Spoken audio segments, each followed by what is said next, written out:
नमस्कार, मैं डॉक्टर रजनीश कुमार आप सभी का एक बार फिर से हार्दिक स्वागत करता हूँ। हिंदी साहित्य का इतिहास सीरीज के अंतर्गत हम आचार्य रामचंद्र शुक्ल के इतिहास ग्रंथ का लाइन बाय लाइन अध्ययन कर रहे हैं। आज के वीडियो लेक्चर में हम चर्चा करेंगे आधुनिक काल के अंतर्गत छायावादी कथा साहित्य के ऊपर। प्रिय विद्यार्थियों, आज का ये वीडियो लेक्चर आगामी UP TGT PGT UGC net assistant professor exam और सीवीटी पीजी एंट्रेंस एग्जाम के दृष्टिकोण से महत्वपूर्ण है। बाकी हिंदी पट्टी में शिक्षक भर्तियों से संबंधित जितनी भी परीक्षाएं होने वाली हैं, उन सभी परीक्षाओं के दृष्टिकोण से महत्वपूर्ण है, क्योंकि कोई भी परीक्षा आचार्य रामचंद्र शुक्ल के इतिहास ग्रंथ के बिना अधूरी है। तो जब हम इतिहास ग्रंथ की शुरुआत किए थे, तो हमें बिल्कुल इस बात का अंदाजा नहीं था कि एक दिन आचार्य रामचंद्र शुक्ल के इतिहास ग्रंथ का हम लाइन बाय लाइन अध्ययन कर लेंगे और शुक्ल जी ने जो आदिकाल से लेकर छायावाद तक अपने इतिहास ग्रंथ में लिखा हुआ है, उन सभी बिंदुओं पर हम चर्चा कर पाएंगे। तो देखते ही देखते हम पहुंच चुके हैं टॉपिक नंबर 73 के ऊपर और इसमें हम बात करेंगे छायावादी कथा साहित्य के ऊपर, यानी कि उपन्यास और कहानी दोनों को केंद्र में रखते हुए आचार्य रामचंद्र शुक्ल ने जो विचार किया हुआ है, मूल्यांकन किया है उसके ऊपर। और ये भी देखेंगे कि ये ऐसा कालखंड है छायावाद युग कि इसमें समानांतर तरीके से कथा साहित्य में प्रेमचंद का नाम आता है, ठीक है। वहीं अगर आलोचना में बात करें तो रामचंद्र शुक्ल का नाम आता है, यानी कि जितने भी तथ्य यहाँ पर आप देखेंगे वो रामचंद्र शुक्ल के सामने घटित होने वाले तथ्यों में से रहेंगे। और बाकी कविता के क्षेत्र में देखें तो प्रसाद, निराला, पंत, महादेवी वर्मा, इन सभी का नाम आपके दिमाग में आना चाहिए। तो कुल मिलाकर ये कालखंड बहुत ही इंपॉर्टेंट है। और अगर राजनीतिक दृष्टिकोण से देखें तो ये वही समय है जब महात्मा गांधी भारतीय स्वतंत्रता आंदोलन का नेतृत्व कर रहे थे और उनके नेतृत्व में ढेर सारे लोग स्वाधीनता आंदोलन में भागीदारी कर रहे थे, जिसका प्रभाव उस समय के हिंदी साहित्य पर भी पड़ा था। तो ये बड़ा ही महत्वपूर्ण कालखंड है, इसलिए आपको अच्छे से कंसंट्रेट होके देखने की जरूरत है। तो चलते हैं, हम विस्तार से बात करते हैं। आचार्य रामचंद्र शुक्ल ने प्रकरण 5 के अंतर्गत गद्य साहित्य की वर्तमान गति तृतीय उत्थान शीर्षक दिया हुआ है और इसका समय उन्होंने निर्धारित किया है संवत 1975 से, यानी कि अगर इसको ईस्वी में कन्वर्ट करेंगे तो 1918 ईस्वी यहाँ पर आ जाएगा। और आपको याद आ गया होगा कि सन 1918 से लेकर 1936 की जो भी चर्चा की जाती रही है, उस युग को हम छायावादी युग कहते हैं। तो ये वही कालखंड है जिसके बारे में आचार्य रामचंद्र शुक्ल ने एक नया शीर्षक दिया हुआ है। कई बार पूछा जाता है कि आधुनिक काल के अंतर्गत गद्य साहित्य पर विचार करते हुए आचार्य रामचंद्र शुक्ल ने तृतीय उत्थान में किस पर विचार किया, तो इसका उत्तर है गद्य साहित्य की वर्तमान गति। अब आप देख रहे हैं वर्तमान गति यहाँ पर, आगे इसी वीडियो लेक्चर में आप देखेंगे कि वर्तमान काल भी कई बार उन्होंने प्रयोग किया है, यानी कि जितनी भी घटनाएं घट रही थी उसके साक्षी के तौर पर रामचंद्र शुक्ल थे। इसके पहले जितना भी उन्होंने लिखा वो सब कहीं न कहीं पूर्ववर्ती इतिहास ग्रंथों को आधार बनाते हुए लिखा था, लेकिन अब जो भी चीजें होंगी उनके सामने घटित होंगी और वो खुद एक बड़े इतिहासकार के रूप में, आलोचक के रूप में, निबंधकार के रूप में आपके सामने दिखाई भी पड़ेंगे। तो चलते हैं, हम बात करते हैं। सामान्य परिचय के अंतर्गत उन्होंने लिखा, इस तृतीय उत्थान में हम वर्तमान काल में पहुंचते हैं जो अभी चल रहा है। इसमें आकर हिंदी गद्य साहित्य के भिन्न भिन्न क्षेत्रों के भीतर नए रास्ते खुले, जिनमें से कई एक पर विलायती गलियों के नाम की तख्तियां भी लगी। हमारे गद्य साहित्य का यह काल अभी हमारे सामने है। इसके भीतर रहने के कारण इसके संबंध में हम या हमारे सहयोगी जो कुछ कहेंगे वह इस काल का अपने संबंध में अपना निर्णय होगा। सच पूछिए तो वर्तमान काल जो अभी चल रहा है हमसे इतना दूर पीछे नहीं छूटा है कि इतिहास के भीतर आ सके। इससे यहाँ आकर हम अपने गद्य साहित्य के विविध अंगों का संक्षिप्त विवरण ही इस दृष्टि से दे सकते हैं कि उनके भीतर की भिन्न भिन्न प्रवृत्तियां लक्षित हो जाए। और जाहिर सी बात है कि जब हम इतिहास की बात करते हैं तो उसमें हम अतीत में घटित हुई घटनाओं का तथ्यात्मक तरीके से अध्ययन करते हैं, मूल्यांकन करते हैं। और शुक्ल जी ने लिखा कि ये बड़ा उनके लिए दुविधा भरा समय है कि जब वो लिख रहे हैं तो उनका वर्तमान काल चल रहा है, तो इसको क्या वो इतिहास में रखेंगे या फिर अपने वर्तमान से जोड़कर ही देखेंगे। तो इन्होंने लिखा यहाँ पर कि वर्तमान काल जो अभी चल रहा है हमसे इतना दूर पीछे नहीं छूटा है कि इतिहास के भीतर आ सके, बल्कि हमें इस तरीके से देखना है कि अपने समय में गद्य साहित्य के जो विविध अंग थे, यानी कि उपन्यास लिखे जा रहे थे, कहानी लिखी जा रही थी, निबंध लिखे जा रहे थे, नाटक लिखे जा रहे थे, कविता लिखी जा रही थी, तो वो उनका संक्षिप्त विवरण ही यहाँ पर प्रस्तुत किया जा सकता है। और साथ में प्रवृत्तियों को भी लक्षित किया जा सकता है कि किस तरीके की प्रवृत्तियां साहित्य में उभर कर सामने आती। आगे लिखते हैं कि सबसे पहले ध्यान लेखकों और ग्रंथकारों की दिन दिन बढ़ती संख्या पर जाता है। इन 20-21 वर्षों के बीच हिंदी साहित्य का मैदान काम करने वालों से पूरा पूरा भर गया, जिससे उनके कई अंगों की बहुत अच्छी पूर्ति हुई, पर साथ ही बहुत सी फालतू चीजें भी इधर उधर बिखरी। जाहिर सी बात है कि किसी भी क्षेत्र में जब संख्या बढ़ती है तो वहां पर उसकी क्वालिटी में कमी होती है। प्रिय विद्यार्थियों, आपने बहुत सारी चीजों में देखा होगा कि जब संख्या में बढ़ोतरी होती है तो वो क्वालिटी नहीं होती है जो एक सीमित संख्या के अंदर होती है। तो यहाँ पर आचार्य रामचंद्र शुक्ल ने लिखा कि जब से तृतीय उत्थान की शुरुआत होती है और जिसको उन्होंने वर्तमान काल नाम भी दिया हुआ है, उस समय लेखकों और ग्रंथकारों की संख्या लगातार बढ़ रही थी और पूरा लग रहा था कि हिंदी साहित्य का जो मैदान है यानी क्षेत्र है वो पूरा भर गया है, और जिससे उनके कई अंगों की बहुत अच्छी पूर्ति हुई, पर साथ ही बहुत सी फालतू चीजें भी इधर उधर बिखरी। कौन कौन सी चीजें बिखरी हुई थी उनको देख लेते हैं।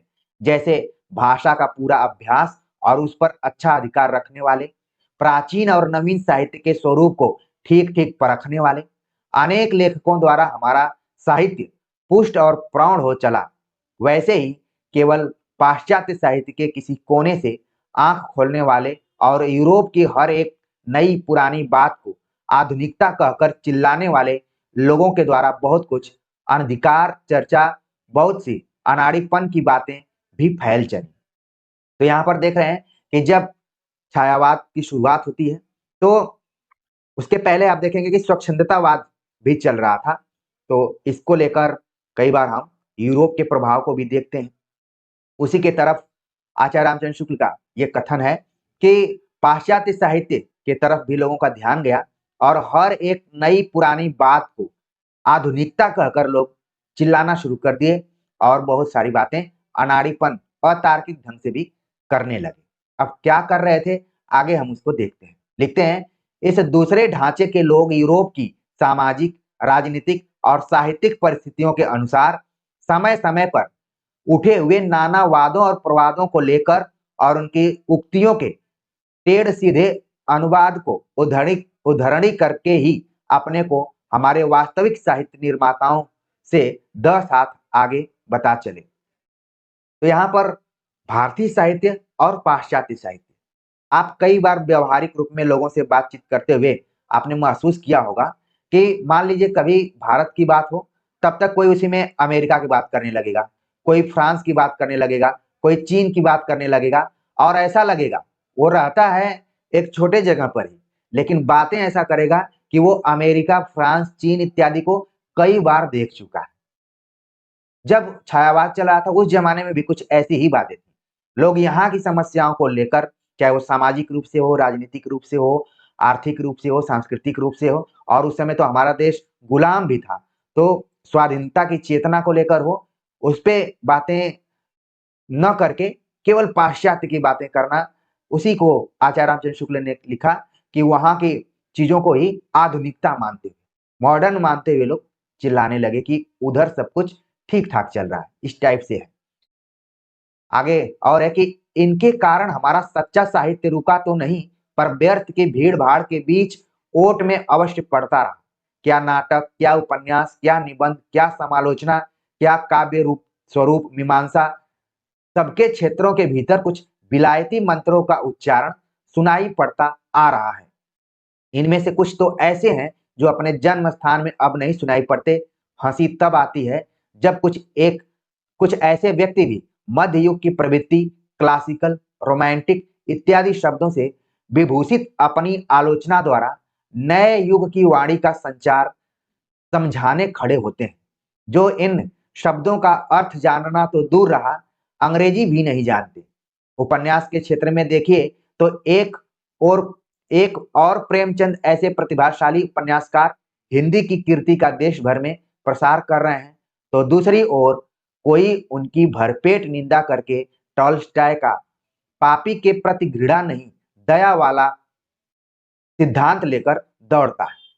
ये चीज आप देखिए कि जब प्रेमचंद कथा साहित्य में कहानी और उपन्यास लिख रहे हैं, तो शुक्ल जी ने लिखा कि उपन्यास के क्षेत्र में देखिए तो एक और, यहाँ पर और होना चाहिए, प्रेमचंद ऐसे प्रतिभाशाली उपन्यासकार हिंदी की कीर्ति का देश भर में प्रसार कर रहे हैं, तो दूसरी ओर कोई उनकी भरपेट निंदा करके टॉल्स्टॉय का पापी के प्रति घृणा नहीं, दया वाला सिद्धांत लेकर दौड़ रहा है। यानी कि भारतीय और पाश्चात्य दोनों तरफ लोगों का ध्यान जा रहा था। कोई यहीं बैठे बैठे टॉल्स्टॉय की कहानियों का मूल्यांकन कर रहा है। ऐसा लग रहा है कि वो प्रेमचंद से ज्यादा टॉल्स्टॉय को ही जानता है। ये चीज है। तो कहीं ना कहीं जो रामचंद्र शुक्ल है वो उस समय की आलोचना दृष्टि पर भी क्वेश्चन कर रहे हैं, और उन्होंने लिखा कि क्या नाटक, क्या उपन्यास, क्या निबंध, क्या समालोचना, सभी तरफ विलायती मंत्रों का उच्चारण सुनाई पड़ता है। इसीलिए आपने एक देखा होगा क्रोचे का जो अभिव्यंजनावाद है, आप जब छायावाद पढ़ेंगे तो उसकी एक खास विशेषता है आत्म अभिव्यंजना। ठीक है, तो कहा गया कि ये सबसे पहले क्रोचे, जबकि इसकी तुलना आप रामचंद्र शुक्ल ने वक्रोक्ति सिद्धांत से किया है कि जिस चीज को आप लोग कह रहे हैं उसके बारे में तो पहले ही कुंतक इत्यादि ने चर्चा कर ली। तो आप देख रहे हैं कि कैसे आलोचना में भी बदलाव दिखलाई पड़ता है छायावाद के समय में। आगे लिखते हैं कि एक दूसरा आता है जो दया वाले सिद्धांत के विरुद्ध यूरोप का साम्यवादी सिद्धांत ला भिड़ाता है और कहता है कि गरीबों का रक्त चूस कर उन्हें अपराधी बनाना और फिर बड़ा बनाकर दया दिखाना तो उच्च वर्ग के लोगों की मनोवृत्ति है। वह बड़े जोश के साथ सूचित करता है कि इस मनोवृत्ति का समर्थन करने वाला साहित्य हमें नहीं चाहिए। हमें तो ऐसा साहित्य चाहिए जो पद दलित अकिंचनों में रोष, विद्रोह और आत्मगौरव का संचार करे और उच्च वर्ग के लोगों में नैराश्य, लज्जा और ग्लानि का तो यहाँ पर आप देख रहे हैं कि साहित्य की जो विषय वस्तु है उसमें भी बदलाव आ रहा है। अगर हम प्रेमचंद के उपन्यासों को ही देखें तो उनके कई उपन्यासों में जो नीचे की पंक्ति है कि जिसमें पद दलित अकिंचनों में रोष, विद्रोह, आत्मगौरव आदि का संचार दिखलाई पड़ता है और उच्च वर्ग के लोगों में नैराश्य, लज्जा और ग्लानि का भाव दिखलाई पड़ता है। तो आप उपन्यासों को पढ़ेंगे, खासतौर से रंगभूमि को, जब मैं आपसे विषय चर्चा कर रहा हूँ तो रंगभूमि अपने 100 वर्ष को कंप्लीट भी कर लिया है, और सिर्फ रंगभूमि ने नहीं कंप्लीट किया है बल्कि जिस छायावाद के बारे में हम चर्चा कर रहे हैं वो भी अपने 100 वर्ष को पूरा कर चुका है। बस ये चैनल अभी अपने 100 के तक नहीं पहुंचा है जब आपसे मैं चर्चा कर रहा हूँ। तो जब भी 100 की बात आती है तो मुझे और भी कई तथ्य याद आ जाते हैं। प्रिय विद्यार्थियों, यहाँ पर ध्यान में आपको रखना है कि कैसे विषय वस्तु चेंज हो रही है। अब भारतीय साहित्य केवल भारतीय संस्कृति, परंपरा, इतिहास को नहीं ध्यान में रखता है बल्कि पाश्चात्य यानी यूरोप में कौन कौन सी विचारधाराएं चल रही हैं, वहां पर किस तरीके से साहित्य लेखन चल रहा है, उसके तरफ भी लोगों का ध्यान है। ठीक है ना? तो यही बात यहाँ पर आचार्य रामचंद्र शुक्ल ने इस चीज को प्रस्तुत किया है। आगे वो लिखते हैं, एक और स्वर्गीय जयशंकर प्रसाद जी अपने नाटकों द्वारा यह साफ झलका देते हैं कि प्राचीन ऐतिहासिक वृत्ति लेकर चलने वाले नाटकों की रचना के लिए काल विशेष के भीतर के तथ्य बटोरने वाला कैसा विस्तृत अध्ययन और उन तथ्यों द्वारा अनुमित सामाजिक स्थिति के सजीव ब्यौरे सामने खड़ा करने वाली कैसी सूक्ष्म कल्पना चाहिए। दूसरी ओर कुछ ऐसे लोग ऐसे नाटकों के प्रति उपेक्षा का स्वभाव दिखाते हुए बर्नार्ड शॉ आदि का नाम लेते हैं और कहते हैं कि आधुनिक युग समस्या नाटकों का है।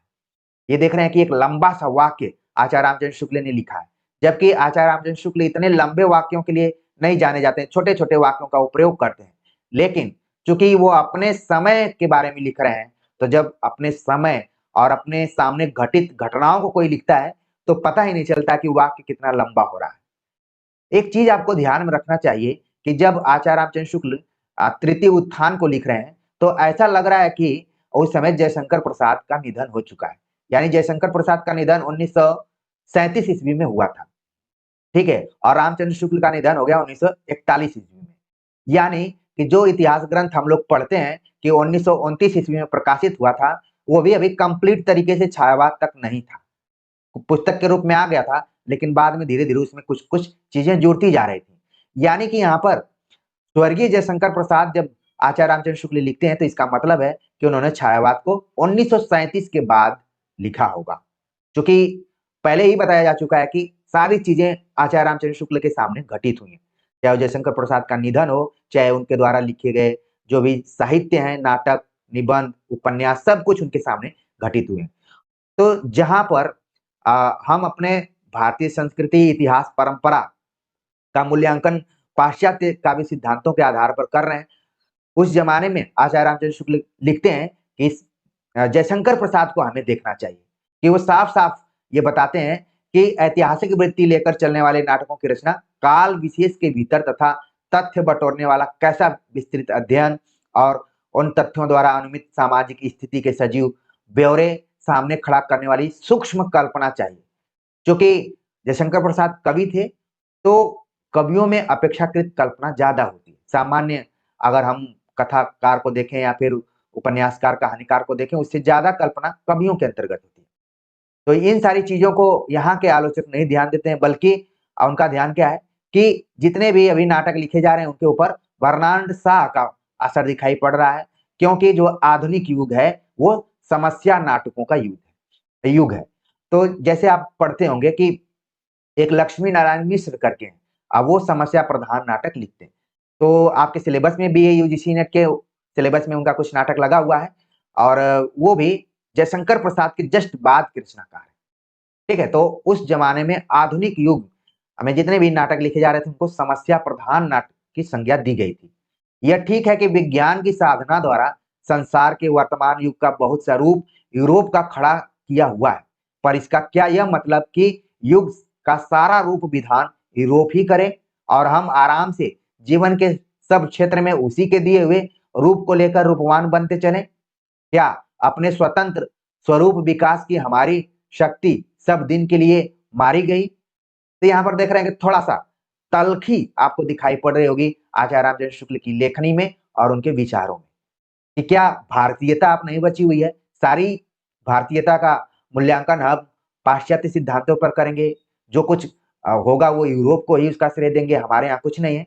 तो ये एक चिंता हो सकती है आचार्य रामचंद्र शुक्ल जैसे साहित्यकार की, ये एकदम से सटीक चिंता है। आगे वो लिखते हैं कि हमारा यह तात्पर्य नहीं कि यूरोप के साहित्य क्षेत्र में उठी हुई बातों की चर्चा हमारे यहाँ न हो। यदि हमें वर्तमान जगत के बीच से अपना रास्ता निकालना है, तो वहाँ के अनेक वादों और प्रवृत्तियों तथा उन्हें उत्पन्न करने वाली परिस्थितियों का पूरा परिचय हमें होना चाहिए। ये नहीं कि सुनी-सुनाई बात हो और उसके आधार पर हम बात करने लगें। आजकल आप देखते होंगे व्यावहारिक जीवन में कि कोई तथ्यों को नहीं देखता है, मूल चीज़ों के तह तक नहीं जाता है। वो हमेशा प्लेटो की तरह कि वो सत्य से हमेशा तिगने दूरी पर खड़ा रहता है। ठीक है? सत्य से हमेशा 3 गुने दूरी पर रहता है। इसलिए मूल चीज़ को जानना बहुत ज़्यादा ज़रूरी है। आचार्य रामचंद्र शुक्ल यही कहते हैं कि हम यूरोप के साहित्य क्षेत्र में जितनी भी बातें उठी हैं, उनका विरोध नहीं करते हैं। लेकिन ये ज़रूरी है कि वहाँ के वादों और प्रवृत्तियों तथा उनसे उत्पन्न होने वाली परिस्थितियों का पूरा परिचय हमें होना चाहिए। उन वादों की चर्चा अच्छी तरह हो, उन पर पूरा विचार हो और उनके भीतर जो थोड़ा बहुत सत्य छिपा हो, उसका ध्यान अपने साहित्य के विकास में रखा जाए। पर उनमें से कभी इसको, कभी उसको यह कहते हुए सामने रखना कि वर्तमान विश्व साहित्य का स्वरूप यही है, जिससे हिंदी साहित्य अभी बहुत दूर है, अनाड़ीपन ही नहीं, जंगलीपन भी है। तो देखिए आचार्य रामचंद्र शुक्ल अपने क्षेत्र को लेकर कितना उनके अंदर है, गुस्सा भरा हुआ है कि केवल यूरोप की बात नहीं करना है यहाँ पर। यहाँ के जो साहित्य लिखे गए हैं, उनके ऊपर भी विचार करना है। ये नहीं कि विश्व साहित्य का नाम देते हुए यहाँ के साहित्य को आप बिल्कुल एकदम से सतही मान लें तो ये क्या होगा, अनाड़ीपन होगा। और अनाड़ीपन के साथ साथ उन्होंने जंगलीपन शब्द का प्रयोग किया है। तो शब्दों को भी आपको थोड़ा सा ध्यान रखना है। आगे लिखते हैं, आजकल भाषा की भी बुरी दशा है। मतलब उस जमाने में भी और आज के बारे में तो आप लोग जानते ही हैं। आजकल भाषा की भी बुरी दशा है। बहुत से लोग शुद्ध भाषा लिखने का अभ्यास होने के पहले ही बड़े पोथे लिखने लगते हैं, जिनमें व्याकरण की भद्दी भूलें तो रहती ही हैं, कहीं कहीं वाक्य विन्यास तक ठीक नहीं रहता। यह बात और किसी भाषा के साहित्य में शायद ही देखने को मिले।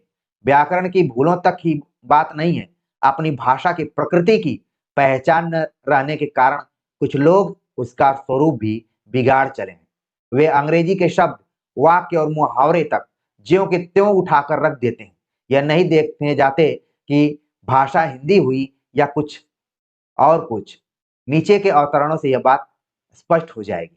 तो वहां पर जब छायावाद चल रहा है और खास तौर से भाषा के दृष्टिकोण से देखें तो आचार्य रामचंद्र शुक्ल उसके प्रति चिंता व्यक्त करते हैं। उदाहरण दिए और उदाहरण दे रहे हैं आप, खास एक उपन्यास से आप देख रहे हैं, कुंडली चक्र। आपके दिमाग में आ गया होगा अगर आप तैयारी कर रहे होंगे तो कुंडली चक्र किसका उपन्यास है। ठीक है, आपके दिमाग में आ गया होगा। लिखते हैं कि उनके हृदय में अवश्य ही एक ललित कोना होगा जहां रतन ने स्थान पा लिया होगा। वह उन लोगों में से न था जो घास को थोड़ी देर भी अपने पैरों तले उगने देते हो। क्या संभव नहीं है कि भारत के बड़े बड़े स्वार्थ कुछ लोगों की नामावली उपस्थित करें। ये कुछ उदाहरण दिए हैं। ठीक है, कि ऐसा लग रहा है कि कहाँ पर कॉमा होना चाहिए, कहाँ पर फुल स्टॉप होना चाहिए, क्या होना चाहिए, इस तरीके से इनको खुद नहीं समझ में आ रहा है। और लिख रहे हैं कि अंग्रेजी के शब्द, हालांकि मुझे यहाँ पर कोई अंग्रेजी का शब्द यहाँ नहीं दिखलाई दिया हुआ है, लेकिन अगर शुक्ल जी के भावों को हम समझें तो ऐसा ही लग रहा है जैसे कि गूगल ट्रांसलेट किया गया है। आगे वो टॉपिक देते हैं उपन्यास कहानी। तो इसके बारे में हम देखते हैं कि आचार्य रामचंद्र शुक्ल का क्या मानना है। लिखते हैं कि इस तृतीय उत्थान में हमारा उपन्यास कहानी साहित्य ही सबसे अधिक समृद्ध हुआ। और ये वो दौर है, प्रेमचंद का दौर है। नूतन विकास लेकर आने वाले प्रेमचंद जी जो कर गए वह तो हमारे साहित्य की एक निधि ही है। उनके अतिरिक्त विश्वंभर नाथ कौशिक, बाबू प्रताप नारायण श्रीवास्तव, जैनेन्द्र कुमार ऐसे सामाजिक उपन्यासकार तथा बाबू वृंदावनलाल वर्मा ऐसे ऐतिहासिक उपन्यासकार उपन्यास भंडार की बहुत सुंदर पूर्ति करते जा रहे हैं। अब आप देख रहे हैं यहाँ पर आचार्य रामचंद्र शुक्ल का जो वाक्य विन्यास है वो वर्तमान काल में है। ठीक है ना। तो उन्होंने लिखा कि अगर तृतीय उत्थान की बात करें तो प्रेमचंद तो केंद्र में थे ही। उन्होंने जो किया वो साहित्य की एक निधि ही है। लेकिन उनके अतिरिक्त आप ढेर सारे उपन्यासकारों की बात की। दो तरीके के उपन्यासकारों की चर्चा शुक्ल जी करते हैं, सामाजिक उपन्यासकार और ऐतिहासिक उपन्यासकार। प्रिय विद्यार्थियों, आप देखेंगे कि यूपी टीजीटी पीजीटी में एक दो बार ये क्वेश्चन आ चुका है। मुझे याद आता है कि शायद मैं जब जीडीसी का एग्जाम देने गया था तो वहां पर सवाल पूछा गया था कि वृंदावन लाल वर्मा किस प्रकार के उपन्यासकार हैं। तो उसमें ऑप्शन था सामाजिक, राजनीतिक, ऐतिहासिक, इस तरीके से। तो यहाँ पर आपको ध्यान में रखना है कि वृंदावन लाल वर्मा, हालांकि इनका संबंध बुंदेलखंड इलाके से है, लेकिन इनके उपन्यासों में ज्यादातर ऐतिहासिक विषय वस्तु ही केंद्र में है। तो ऐतिहासिक उपन्यासकार के तौर पर वृंदावन वनलाल वर्मा को जरूर आप ध्यान में रखिए, सवाल पूछे जाते रहे। आगे लिखते हैं कि सामाजिक उपन्यासों में देश में चलने वाले राष्ट्रीय तथा आर्थिक आंदोलनों का भी आभास बहुत कुछ रहता है। तलुकदारों के अत्याचार, भूखे किसानों की दारुण दशा के बड़े चटकीले चित्र उनमें प्रायः पाए जाते हैं। इस संबंध में हमारा केवल यही कहना है कि हमारे निपुण उपन्यासकारों को केवल राजनीतिक दलों द्वारा प्रचारित बातें लेकर ही न चलना चाहिए, वस्तु स्थिति पर अपनी व्यापक दृष्टि भी डालनी चाहिए। उन्हें यह भी देखना चाहिए कि अंग्रेजी राज्य जमने पर भूमि की उपज या आमदनी पर जीवन निर्वाह करने वालों की और नगर के रोजगारियों या महाजनों की परस्पर क्या स्थिति हुई। उन्हें यह भी देखना चाहिए कि राजकर्मियों का इतना बड़ा चक्र ग्रामवासियों के सिर पर ही चला करता है, व्यापारियों का वर्ग उससे प्रायः बचा रहता है। भूमि ही यहाँ सरकारी आय का प्रधान उद्गम बना दी गई है। व्यापार श्रेणियों के को यह सुविधा विदेशी व्यापार को फलता फूलता देखने के लिए दिया गया था, जिससे उनकी दशा उन्नति होती आई और भूमि से उत्पन्न से संबंध रखने वाले सब वर्गों की, क्या जमींदार, क्या किसान, क्या मजदूर, गिरती गई। तो यहाँ पर आचार्य रामचंद्र शुक्ल को ऐसा लग रहा है कि ज्यादातर उपन्यास जो है वो राजनीतिक प्रभाव से ही लिखे जा रहे थे, लेकिन उसके अतिरिक्त और ढेर सारी समस्याएं थी जिनको कि केंद्र में उपन्यासकारों को लाना चाहिए था। तो ये आचार्य रामचंद्र शुक्ल, क्योंकि उस समय को खुद वो देख रहे थे, उस चीज को अनुभूत कर रहे थे, तो उन्होंने दायरे को भी बढ़ाने का प्रयास किया है। आगे वो लिखते हैं कि जमींदारों के अंतर्गत हमें 98% साधारण जमींदारों को लेना चाहिए, 2% बड़े तलुकदारों को नहीं। किसान और जमींदार एक ओर तो सरकार की भूमिकर संबंधी नीति से पिसते आ रहे हैं, दूसरी ओर उन्हें भूखों मारने वाले नगरों के व्यापारी हैं, जो इतने घोर श्रम से पैदा हुई भूमि की उपज का भाव अपने लाभ की दृष्टि से घटाते बढ़ाते रहते हैं। भाव किसानों जमींदारों के हाथ में नहीं।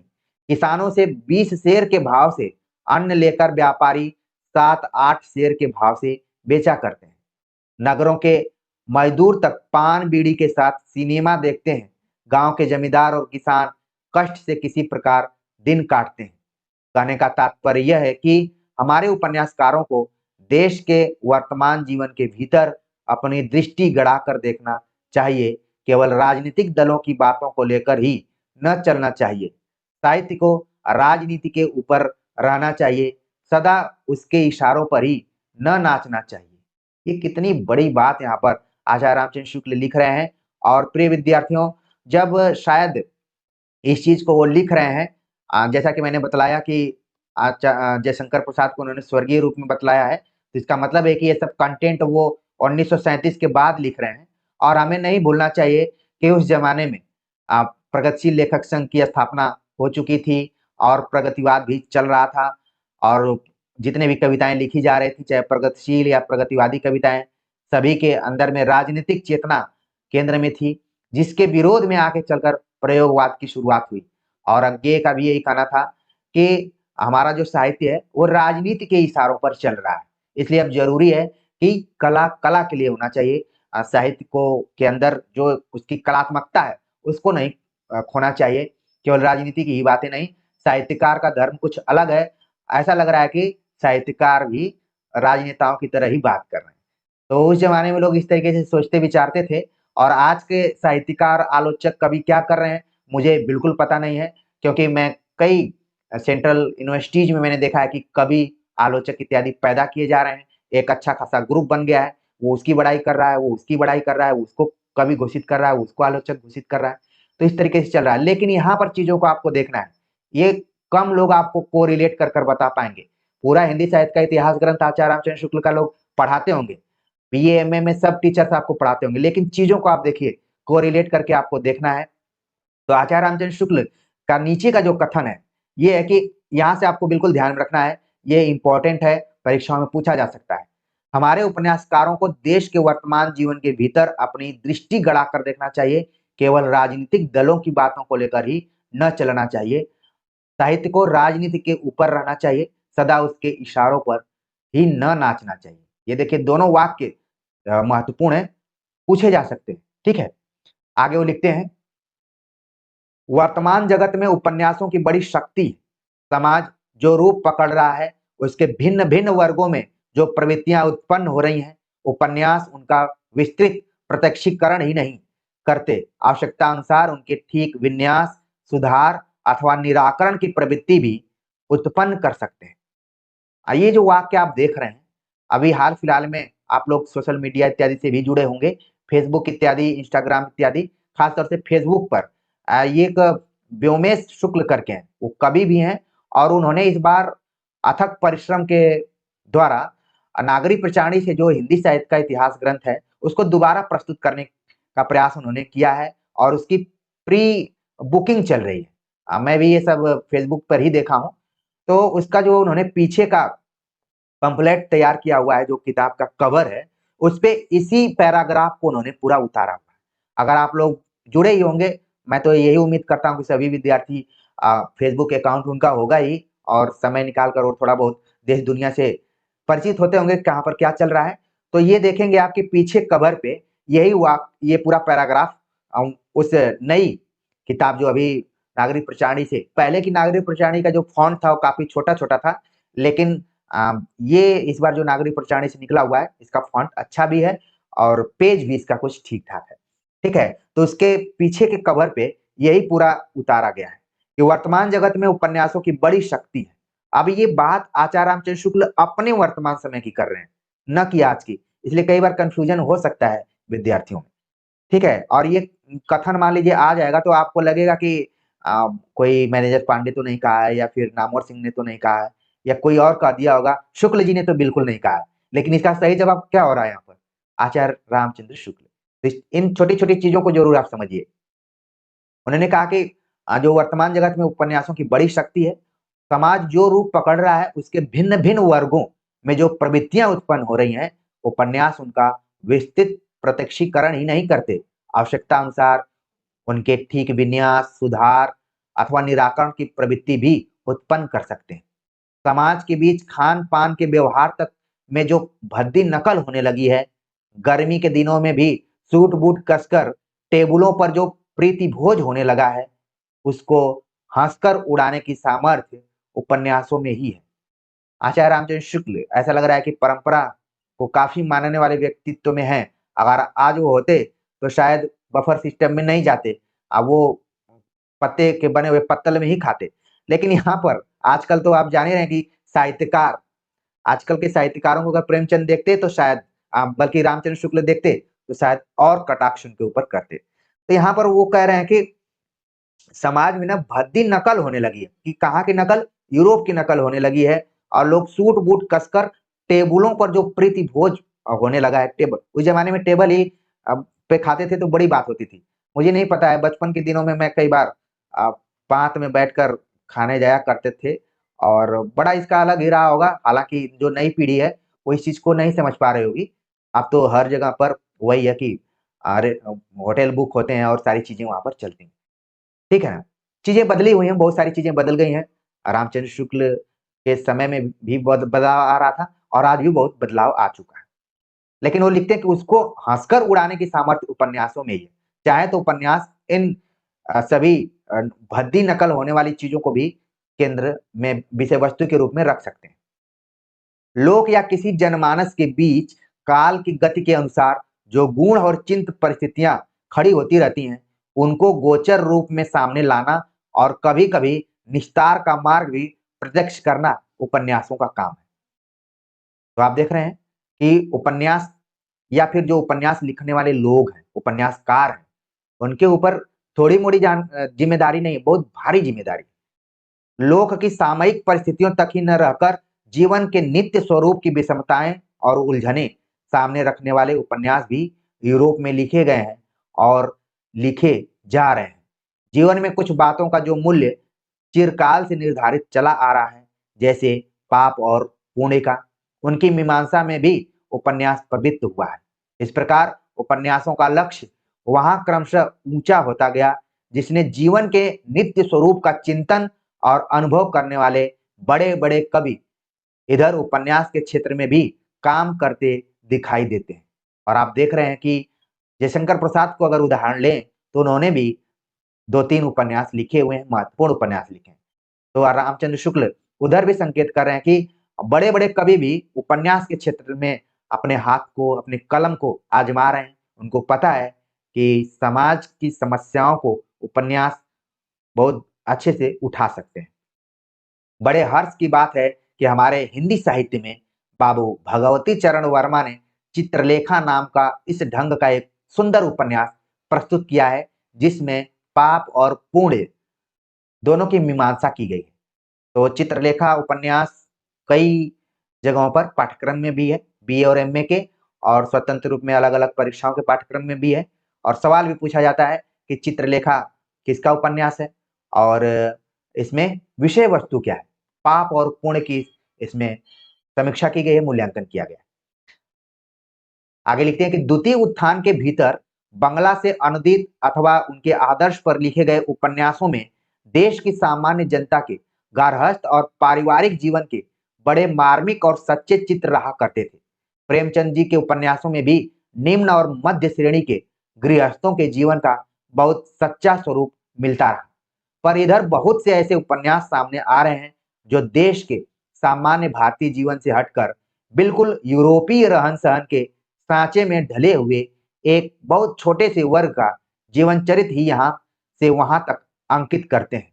उनमें mister, missus, miss, professor, hostel, club, drawing room, tennis, match, cinema, motor पर हवाखोरी, कॉलेज की छात्रावस्था के बीच के प्रणय व्यवहार इत्यादि ही सामने आते हैं। तो यहाँ पर शब्दावली पर भी रामचंद्र शुक्ल ने सवाल उठाया है। लिखते हैं कि यह ठीक है कि अंग्रेजी शिक्षा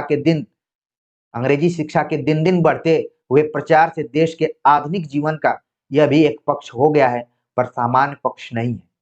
भारतीय रहन सहन, खान पान, रीति व्यवहार प्राय सारी जनता के बीच बने हुए हैं। देश के असली सामाजिक और घरेलू जीवन की दृष्टि से ओझल करना हम अच्छा नहीं समझते। तो आचार्य रामचंद्र शुक्ल उस समय उपन्यासों की भाषा शैली और विषय वस्तु दोनों को लेकर यहाँ पर चिंतन कर रहे हैं या फिर उस पर सवाल उठा रहे हैं। आगे लिखते हैं, यहां तक तो सामाजिक उपन्यासों की बात हुई। ऐतिहासिक उपन्यास बहुत कम देखने में आ रहे हैं। एक प्रकार से तो यह अच्छा है।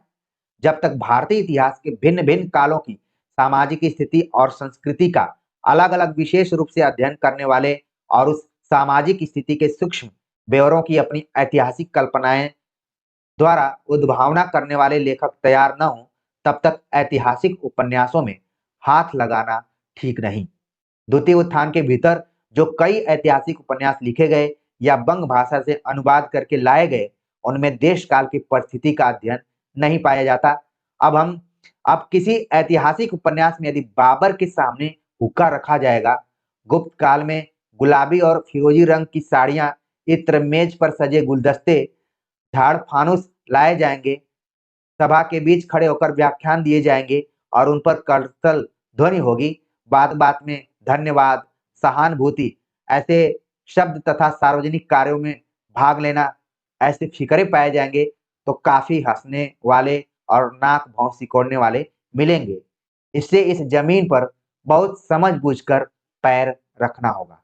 यानी कि सामाजिक उपन्यास लिखना तो आसान है, लेकिन ऐतिहासिक उपन्यास लिखना थोड़ा सा चुनौतीपूर्ण है, क्योंकि उस समय की सामाजिक और सांस्कृतिक परिस्थितियों को भी समझने वाला ही ऐतिहासिक उपन्यास लिख सकता है। आगे लिखते हैं कि ऐतिहासिक उपन्यास किस ढंग से लिखना चाहिए, यह प्रसिद्ध पुरातत्वविद श्री राखाल दास बंदोपाध्याय ने अपने करुणा, शशांक और धर्मपाल नामक उपन्यासों द्वारा अच्छी तरह दिखा दिया। प्रथम दो में अनुवाद हिंदी में हो गए। खेद है कि इस समीचीन पद्धति पर प्राचीन हिंदू साम्राज्य के भीतर की कथा वस्तु लेकर मौलिक उपन्यास न लिखे गए। नाटक के क्षेत्र में अलबत्त स्वर्गीय जयशंकर प्रसाद जी ने इस पद्धति पर कई सुंदर ऐतिहासिक नाटक लिखे हैं और आपको याद करने की जरूरत ही नहीं है। चंद्रगुप्त, स्कंदगुप्त, ध्रुव स्वामिनी को तो बिल्कुल ध्यान में आप रखिए।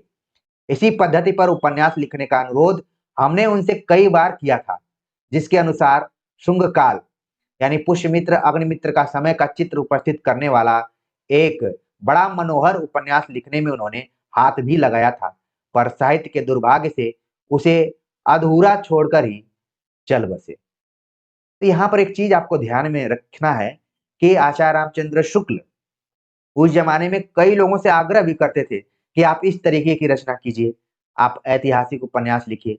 जयशंकर प्रसाद, अब आपके दिमाग में वो चीज आ रही होगी कि एक तरफ प्रेमचंद हैं, एक तरफ प्रसाद हैं और एक तरफ रामचंद्र शुक्ल है। ये वो युग है, तीनों एक दूसरे के समकालीन रहे।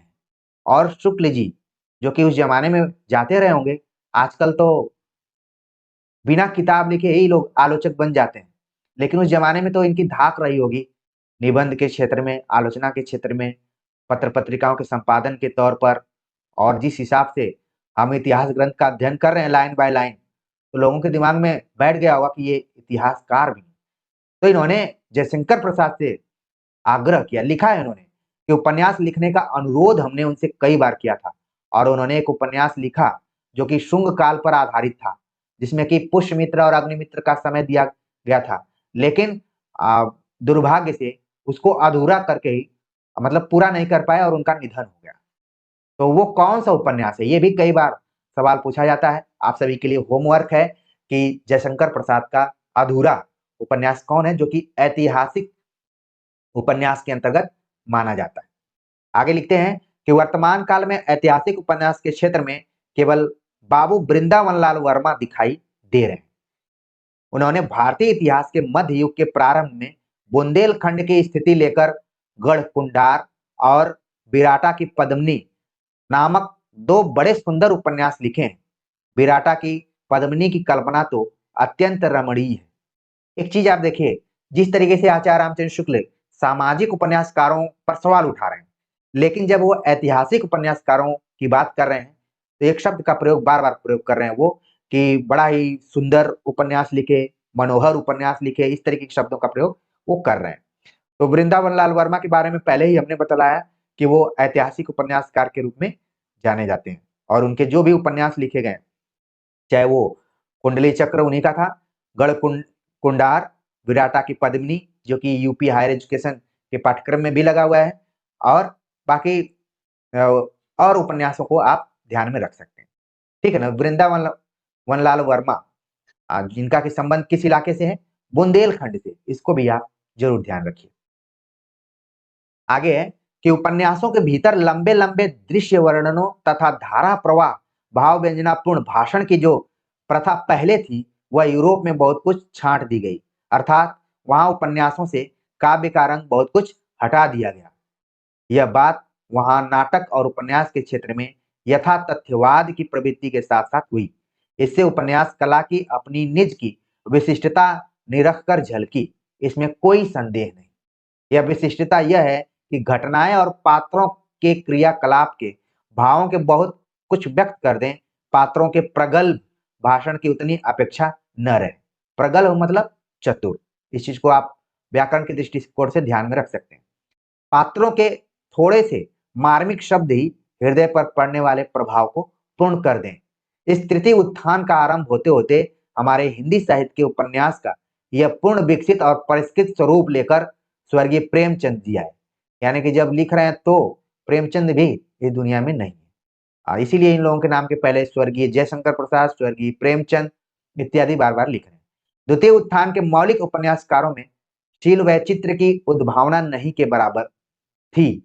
प्रेमचंद जी के ही कुछ पात्रों में ऐसे स्वाभाविक ढांचे की व्यक्तिगत विशेषताएं मिलने लगी, जिन्हें सामने पाकर अधिकांश लोगों को यह भासित होता है कि कुछ इसी ढंग की विशेषता वाले व्यक्ति हमने कहीं न कहीं देखे हैं। ऐसी व्यक्तिगत विशेषता ही सच्ची विशेषता है, जिसे झूठी विशेषता और वर्तमान विशेषता दोनों से अलग समझना चाहिए। मनुष्य प्रकृति की व्यक्तिगत विशेषताओं का संगठन भी प्रकृति के और विधानों के समान कुछ ढर्रों पर होता है। अतः ये विशेषताएँ बहुत को लखाई पड़ती रहती हैं, चाहे वे उन्हें शब्दों में व्यक्त न कर सकें।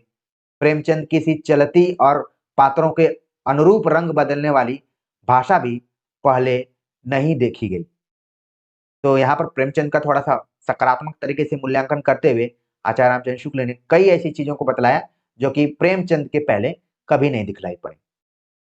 लिखते हैं कि अंततः प्रकृति या शील के उत्तरोत्तर उद्घाटन का कौशल भी प्रेमचंद जी के दो एक उपन्यासों में विशेषतः गबन में देखने में आया। सत और असत, भला और बुरा दो सर्वथा भिन्न वर्ग करके पात्र निर्माण करने की अस्वाभाविक प्रथा भी इस तृतीय उत्थान में बहुत कुछ कम हुई, पर मनोवृत्ति की अस्थिरता का वह चित्र अभी बहुत कम दिखाई पड़ा है, जिसके अनुसार कुछ परिस्थितियों में मनुष्य अपने शील स्वभाव के सर्वथा विरुद्ध आचरण कर जाता है। आगे लिखते हैं कि उपन्यासों से भी प्रचुर विकास हिंदी में छोटी कहानियों का हुआ। कहानियां बहुत तरह की लिखी गईं। उनके अनेक प्रकार के रूप रंग प्रकट हुए। इसमें तो कोई संदेह नहीं कि उपन्यास और छोटी कहानी दोनों के ढांचे हमने पश्चिम से लिए हैं। हैं भी ये ढांचे बड़े सुंदर। हम समझते हैं कि ढांचों ही तक रहना चाहिए। ढांचा मतलब फॉर्म, ठीक है। जो हम कई बार पढ़ते हैं, उपन्यास के तत्व, कहानी के तत्व, ये सब पश्चिम से लिए गए।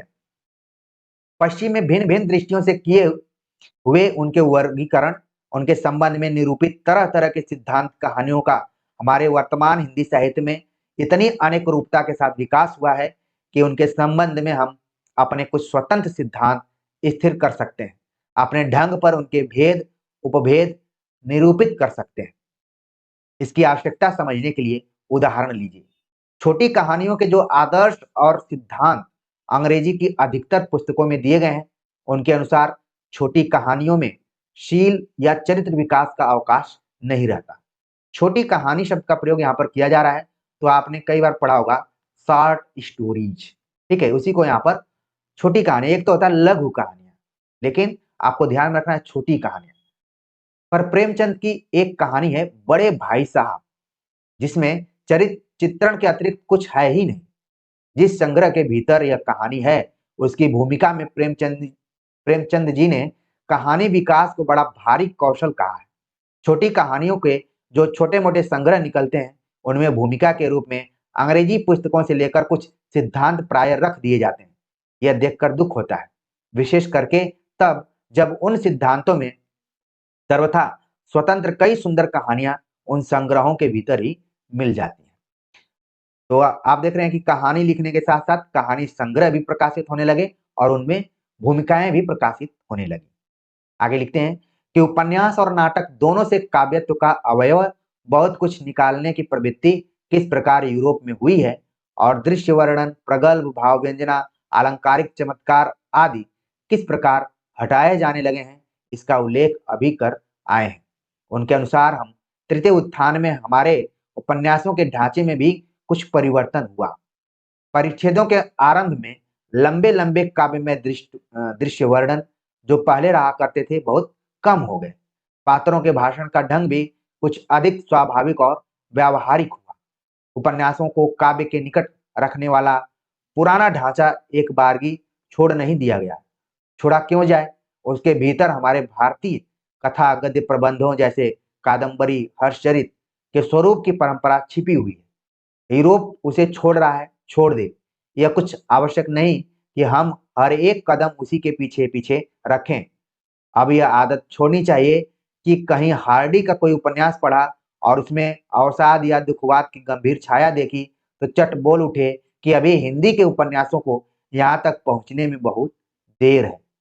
बौद्धों के दुखवाद का संस्कार किस प्रकार जर्मनी के शोपेनहावर से होता हुआ हार्डी तक पहुंचा, यह भी जानना चाहिए। तो आचार्य रामचंद्र शुक्ल का ये कहना है कि हर एक चीज को पाश्चात्य या यूरोप से ही जोड़कर नहीं देखना है, बल्कि भारत में या फिर भारतीय संस्कृति सभ्यता में इसके पहले क्या हुआ है उसको भी देखना है। जिस हार्डी को लोग, हार्डी नाम के एक लेखक हैं, उनके उपन्यासों को पढ़ते हुए लोग कहते हैं कि यहाँ पर अभी उस तरीके के उपन्यास नहीं लिखे गए हैं। लेकिन ये भूलना चाहिए कि हार्डी ने जो अपने उपन्यासों का विषय वस्तु बनाया हुआ है, वो उसका तो मूल केंद्र आप देख रहे हैं कि बौद्धों का दुखवाद है और इसका प्रभाव जर्मनी पर पड़ा और शोपेनहावर से होता हुआ हार्डी तक पहुंचा। तो कैसे हम कह दें कि हमें केवल यूरोप की ही नकल करना है, ये ऐसा मतलब आचार्य रामचंद्र शुक्ल का कहना है। और जब दुखवाद की बात की जा रही है तो इस जमाने में आप देखेंगे कि महादेवी वर्मा का नाम आपके दिमाग में आ जाएगा। उनके ऊपर भी इसी दुखवाद का प्रभाव दिखलाई पड़ता है, वो भी बौद्ध दर्शन से काफी प्रभावित रहे। आगे लिखते हैं कि यूरोप में नाटक और उपन्यास से काव्यत्व निकाल बाहर करने का जो प्रयत्न हुआ है, उसका कुछ कारण है। वहां जब फ्रांस और इटली के कलावादियों द्वारा काव्य में बेलबूटे की नक्काशी की तरह जीवन से सर्वथा पृथक कहा जाने लगा, तब जीवन को ही लेकर चलने वाले नाटक और उपन्यास का उससे सर्वथा पृथक समझा जाना स्वाभाविक ही था। पर इस अत्यंत पार्थक्य का आधार प्रमाद के अतिरिक्त और कुछ नहीं। जगत और जीवन के नाना पक्षों को लेकर प्रकृति काव्य भी बराबर चलेगा और उपन्यास भी। एक चित्रण और भाव व्यंजना को प्रधान रखेगा, दूसरा घटनाओं के संचरण द्वारा विविध परिस्थितियों की उद्भावना को। उपन्यास न जाने कितनी ऐसी परिस्थितियां सामने लाते हैं जो काव्य धारा के लिए प्रकृत मार्ग खोलती है। तो उपन्यासों का काफी बड़ा रोल रहा है। आगे लिखते हैं कि उपन्यासों और कहानियों के सामाजिक ऐतिहासिक ये दो भेद बहुत प्रत्यक्ष हैं। ढांचों के अनुसार जो मुख्य तीन भेद हैं, कथा के रूप में, आत्मकथा के रूप में और चिट्ठी पत्री के रूप में किए गए हैं, उनमें से अधिकतर उदाहरण तो प्रथम के ही सर्वत्र हुआ करते हैं। तो आप देख रहे हैं कि यहाँ पर तीन भेद किए गए हैं, ज्यादातर कथा को ही प्रमुखता दी गई, जबकि इसके अतिरिक्त आत्मकथा, जब आप देखेंगे 1990 के बाद का जो दौर है, उसमें उपन्यास की अपेक्षा ज्यादातर आत्मकथा के रूप आपको दिखलाई पड़ेंगे। तो देर सवेर दूसरा रूप भी प्रमुख रूप से आने लगा। चिट्ठी पत्री भी आप देखते हैं, प्रेमचंद चिट्ठी पत्री उनके नाम से भी छपी हुई है। द्वितीय के उदाहरण भी अब हिंदी में काफी हैं, जैसे दिल की आग, जीपी श्रीवास्तव। तृतीय उदाहरण हिंदी में बहुत कम पाए जाते हैं, जैसे चंद हसीनों के खतूत। इस ढांचे में उतनी सजीवता भी नहीं है। तो तीनों का यहाँ पर आचार्य रामचंद्र शुक्ल ने उदाहरण भी दिया, और आगे चलकर आप देखेंगे कि ये तीनों अलग अलग विधाओं के रूप में भी विकसित हो जाते हैं और परीक्षाओं में उनसे सवाल भी पूछे जाते हैं। आगे लिखते हैं कि कथा वस्तु के स्वरूप और लक्ष्य के अनुसार हिंदी के अपने वर्तमान उपन्यासों में हमें ये भेद दिखाई पड़ते हैं। इनको आपको ध्यान में रखना है। घटना वैचित्र प्रधान अथवा केवल कुतूहलजनक, जैसे जासूसी और वैज्ञानिक आविष्कारों का चमत्कार दिखाने वाले। इनमें साहित्य का गुण अत्यंत अल्प होता है, केवल इतना ही होता है कि ये आश्चर्य और कुतूहल जगाते हैं। तो ये भेद इन्होंने यहाँ पर बतलाया। दूसरा है, मनुष्य के अनेक पारस्परिक संबंधों के मार्मिकता पर प्रधान लक्ष्य रखने वाले, जैसे प्रेमचंद जी का सेवा सदन, निर्मला, गोदान, विश्वंभर नाथ कौशिक का माँ, भिखारणी, प्रताप नारायण श्रीवास्तव का विदा, विकास, विजय, चतुरसेन शास्त्री का हृदय की प्यास। बहुत सारे बच्चे कमेंट करते हैं कि सर, आचार्य रामचंद्र शुक्ल ने तो बहुत कम तथ्यों को प्रस्तुत किया है। तो मेरा यह कहना है कि जितना प्रस्तुत किया है, अगर उनको अपने दिमाग में आप रख लेते हैं, क्योंकि प्रश्न इधर ही उधर से बनने की संभावना ज्यादा रहती है, तो भी आप कम तथ्य नहीं जान पा रहे हैं। मान लीजिए एग्जाम में आप गए और पूछ दिया गया कि हृदय की प्यास उपन्यास किसने लिखा हुआ है, तो आपको खोजने की जरूरत नहीं है। आपने कम पढ़ा लेकिन ठोस पढ़ा कि चतुर्सेन शास्त्री ने लिखा हुआ है। इसी तरीके से पूछ लिया जाएगा कि हृदय की प्यास की विषय वस्तु क्या है, तो आप बता सकते हैं कि मनुष्य के अनेक पारस्परिक संबंधों की मार्मिकता को केंद्र में रखा गया है। अगला जो तीसरा भेद किया उन्होंने, समाज के भिन्न भिन्न वर्गों की परस्पर स्थिति और उनके संस्कार चित्रित करने वाले, जैसे प्रेमचंद जी का ही रंगभूमि, कर्मभूमि, प्रसाद जी का कंकाल, तितली। ठीक है, तो कंकाल और तितली भी कई बार परीक्षाओं में पूछे जा चुके हैं कि किसके उपन्यास हैं, किस प्रकार के उपन्यास हैं। ठीक है ना। आगे है, अंतर्वृत्ति अथवा शील वैचित्र्य और उसका विकास क्रम अंकित करने वाले उपन्यास, जैसे गबन प्रेमचंद का, जैनेन्द्र कुमार का तपोभूमि, या सुनीता। मान लीजिए सुनीता तो आप जानते हैं, लेकिन तपोभूमि अगर पूछ लिया जाएगा कि किसका उपन्यास है, तो ढेर सारे वन लाइनर और नोट्स बेचने वाले टीचर वहां पर एलबीडब्ल्यू भी हो सकते हैं। तो जैनेन्द्र कुमार का है तपोभूमि। अगला भेद उन्होंने किया, भिन्न भिन्न जातियों और मतानुयायियों के बीच मनुष्यता के व्यापक संबंध पर जोर देने वाले, जैसे राजा राधिका रमन प्रसाद सिंह का राम रहीम। राम रहीम तो आप बिल्कुल ध्यान में रखिए। ठीक है, किसका है? राजा राधिका रमन प्रसाद सिंह। और इन्हीं की एक कहानी आपके यूजीसी नेट के सिलेबस में लगी हुई है, आपके लिए होमवर्क है कि वो कौन सी कहानी।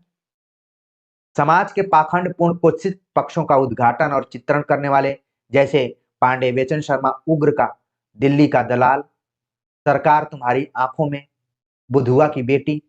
तो आपको ध्यान में रखना है कि पांडे बेचन शर्मा उग्र, जो कि समाज के पाखंडपूर्ण और कुत्सित पक्षों का उद्घाटन अपने उपन्यासों के माध्यम से किया करते थे, और इनके तीनों उपन्यास परीक्षाओं के दृष्टिकोण से महत्वपूर्ण है। बाह्य और आभ्यंतर प्रकृति की रमणीयता का समन्वित रूप से चित्रण करने वाले सुंदर और अलंकृत पद विन्यास युक्त उपन्यास, जैसे स्वर्गीय श्री चंडी प्रसाद हृदय का मंगल प्रभात। कई बार तो हृदय पूछ लिया जाता है कि किसका उपनाम है, तो आपको ध्यान में रखना है कि चंडी प्रसाद का है। और मंगल प्रभात तो आप तो बोलते हैं गुड मॉर्निंग, ठीक है, गुड मॉर्निंग तो हम लोग रोज ही बोलते हैं, लेकिन अगर हम इसको ऐसे ध्यान में रखें, मंगल प्रभात, ठीक है।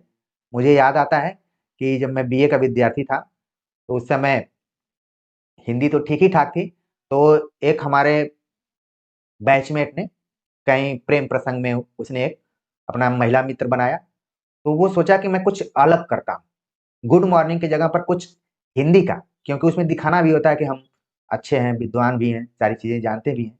तो मेरे पास आया, उसने बोला कि गुड मॉर्निंग को हिंदी में क्या बोलेंगे। तो मैंने भी सोचा कि भाई दो लोग जुड़े हैं तो उनको और मजबूत किया जाए, तो इधर उधर डिक्शनरी खोजना शुरू किया। तो गुड मॉर्निंग का मुझे दिखाई पड़ा मंगल सूचक प्रातः का। तो हमने कहा कि इसको भेजो, देखो और तुम्हारा अगर बंधन मजबूत होता है तो ठीक है। तो उसने भेजा, बोला कि उधर से आया कि आप कितना क्लिष्ट हिंदी जानते हैं, जबकि वो पढ़ता था कुछ फ्रेंच इत्यादि पढ़ता था, दूसरी भाषा पढ़ता था। तो देखिए यहाँ पर स्टोरी मैं यूं ही बतलाया हूँ, हर विद्यार्थी जीवन में इस तरीके की लव स्टोरियां होती रहती हैं, मैं भी उन सबसे अलग नहीं हूँ। तो चीजों को यहाँ पर आपको ध्यान रखना है। मंगल प्रातः प्रभात, मंगल प्रभात हृदय का उपन्यास है, चंडी प्रसाद हृदय। और अंत में यहाँ पर आचार्य रामचंद्र शुक्ल लिखते हैं कि अनुसंधान और विचार करने पर इसी प्रकार की और दृष्टियों से भी कुछ भेद किए जा सकते हैं। सामाजिक और राजनीतिक सुधारों के जो आंदोलन देश में चल रहे हैं, उनका आभास बहुत से उपन्यासों में मिलता है। प्रवीण उपन्यासकार उनका समावेश और बहुत सी बातों के बीच कौशल के साथ करते हैं।